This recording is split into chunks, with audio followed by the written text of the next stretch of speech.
Jerome Bruner's theory of development is based on the assumption that we learn best when we go from concrete to abstract in a three-step process.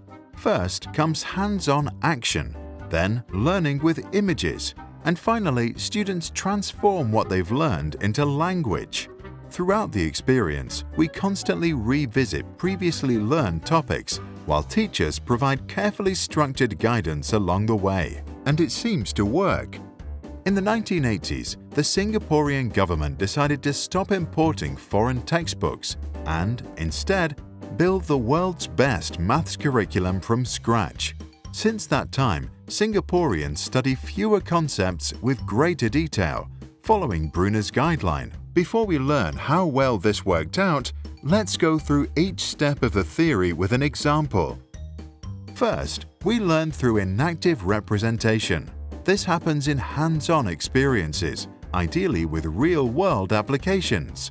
To divide 4 by 2, two students learn to cut a cake into 4 slices, so each can eat one now and bring one home later. Step 2 is iconic representation. We now link our memories of the experience to iconic pictures. Students are asked to draw a cake that was cut into 4 pieces.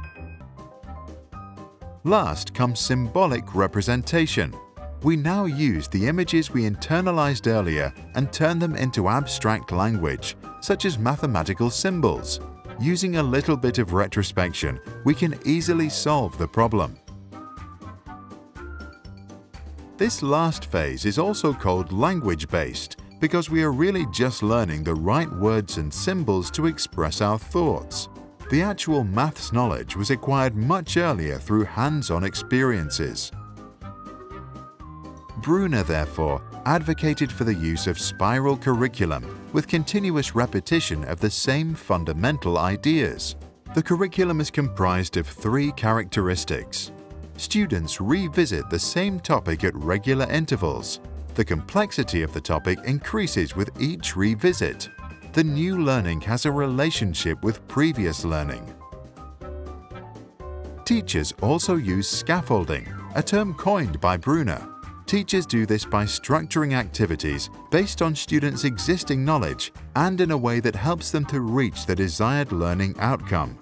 The teacher first demonstrates the process as the student watches. Then the teacher lets the student have a go, steps back, and offers support and feedback when needed. Today, by the way, Singapore's 4th and 8th graders are the world's best in both mathematics and science, and Singapore's maths curriculum is copied by educators from around the world. Jerome Bruner was born blind in New York City in 1915. At age 2, modern medicine restored his vision. Later, he returned the favor by becoming a pioneer in cognitive development.